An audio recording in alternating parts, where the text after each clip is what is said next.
Welcome to YoYo TV. T Congress మంత్రివర్గ విస్తరణకు ముహూర్తం ఖరారయ్యింది. ప్రస్తుతం రాష్ట్రంలో 6 మంత్రి పదవులు ఖాళీగా ఉన్నప్పటికీ వాటిలో 4 మాత్రమే ఇప్పుడు భర్తీ చేయనున్నట్లు తెలుస్తోంది. మిగతా 2 మంత్రి పదవుల్లో ఒకదాన్ని మైనారిటీల కోసం, మరోదాన్ని పార్టీ ప్రాధాన్యమిచ్చే నాయకులకు కేటాయించేందుకు పక్కన పెడుతున్నట్లు సమాచారం.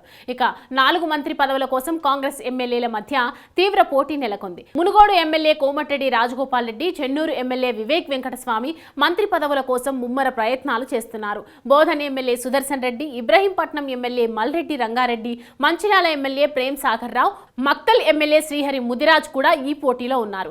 మంత్రి పదవులు ఆశించి భంగపడే ఎమ్మెల్యేలకు నామినేటెడ్ పదవులు ఇవ్వాలని రాష్ట్ర కాంగ్రెస్ నాయకత్వం నిర్ణయించింది. ఆర్టీసీ, పౌర సరఫరాలు, మూసీ డెవలప్మెంట్ అథారిటీ వంటివి వారికి కేటాయించి ఆయా విభాగాలకు కేబినెట్ హోదా కల్పించే అవకాశం ఉంది.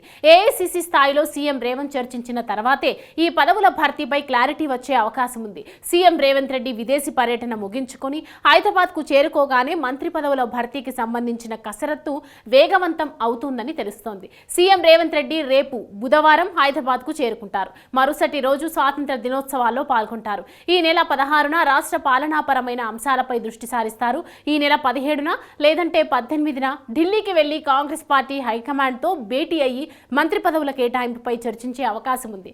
కాంగ్రెస్ ఎమ్మెల్యేలకు అవకాశాలు కల్పించడంలో సామాజిక సమతుల్యతను పాటించేందుకు పీసీసీ అధ్యక్ష పదవితో పాటు 4 పీసీసీ కార్యనిర్వాహక అధ్యక్ష పదవులను త్వరగానే భర్తీ చేయనున్నారు. పీసీసీ అధ్యక్ష పదవి కోసం ఎంపీ బలరాం నాయక్, సంపత్ కుమార్, మధు యాష్కి గౌడ్, ఎమ్మెల్సీ మహేష్ కుమార్ గౌడ్ పోటీ పడుతున్నారు. వీరిలో ఒకరికి పీసీసీ అధ్యక్ష పదవిని కేటాయించే అవకాశం ఉంది. భువనగిరి ఎంపీ చామల కిరణ్ కుమార్ రెడ్డిని వర్కింగ్ ప్రెసిడెంట్ గా నియమించనున్నట్లు టాక్ వినిపిస్తోంది. చూడాలి మరి ఈసారి అయినా మంత్రివర్గ విస్తరణ జరుగుతుందో లేక మళ్ళీ వాయిదా పడుతుందో.